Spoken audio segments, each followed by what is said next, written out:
Hi! Hello! ఎలా ఉన్నారందరూ? నేనైతే చాలా చాలా బావున్నాను. సో, మనకు సమ్మర్ అంటే గుర్తొచ్చేది చాలా సీజనల్ ఫ్రూట్స్, వెజిటబుల్స్. సో, దాంతోనే ఇవాళ ఒక స్పెషల్, సమ్మర్ స్పెషల్ చింత చిగురు పచ్చడి. ఆల్రెడీ వినే ఉంటారు, చేసే ఉంటారు, తినే ఉంటారు. బట్ ఇది మా అమ్మమ్మ స్టైల్ ఆఫ్ పచ్చడి. అమ్మమ్మని కనుక్కొని మరీ చేశాను. అండ్ ఎగ్జాక్ట్ మెజర్‌మెంట్స్‌తో. సో, చూపిస్తున్నట్లుగా గుప్పెడు పల్లీలని వితౌట్ ఆయిల్‌తో వేయించుకొని పక్కనుంచుకున్నాను. అండ్ సేమ్ కడాయిలోకి హాఫ్ టేబుల్ స్పూన్ ఆయిల్ వేసుకొని 7 ఆర్ 8 పచ్చిమిర్చి వేయించుకొని పక్కన పెట్టుకున్నాను. నేనైతే స్పైస్ ఎక్కువ తింటా కాబట్టి కొంచెం పచ్చిమిర్చి ఎక్కువ వేసుకున్నాను. మీరు తక్కువ తినే వాళ్ళైతే 1, 2 పచ్చిమిర్చి తగ్గించి వేసుకోండి. అండ్ సేమ్ కడాయిలోకి హాఫ్ టేబుల్ స్పూన్ ఆయిల్ వేసుకొని దానిలోకి హాఫ్ టేబుల్ స్పూన్ ఆఫ్ ధనియాలు, హాఫ్ టేబుల్ స్పూన్ జీలకర్ర అండ్ ఒక టమోటా. సో, చూపిస్తున్నట్లుగా మంచిగా మగ్గనివ్వండి.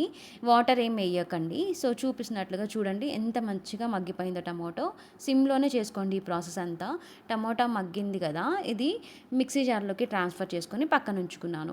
నేనైతే 2 పిడికిళ్ళ చింత చిగురు యూజ్ చేశాను. సో, చూపిస్తున్నట్లుగా చింత చిగురుని మంచిగా స్మాష్ చేయండి. లైక్ చేత్తో నలుపుకోండి.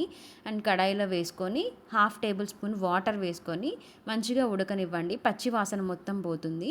ఇప్పుడు మనం ఉడికించి పక్కన పెట్టుకున్న టమోటాలు మిక్సీ జార్‌లోకి తగినంత సాల్ట్, పచ్చిమిర్చి అండ్ పల్లీలు అన్నీ వేసుకొని చూపిస్తున్నట్లుగా ఒక పల్స్ ఇవ్వండి. అంటే కచ్చా పచ్చాగా ఒకసారి మిక్సీని మోడ్ చేసి అండ్ నెక్స్ట్ దీంట్లోకి ఉడికించుకున్న చింత చిగురుని వేసేసి మిక్సీ పట్టుకోవడమే. అంతే అండి మన యమ్మీ అండ్ టేస్టీ చింత చిగురు పచ్చడి రెడీ.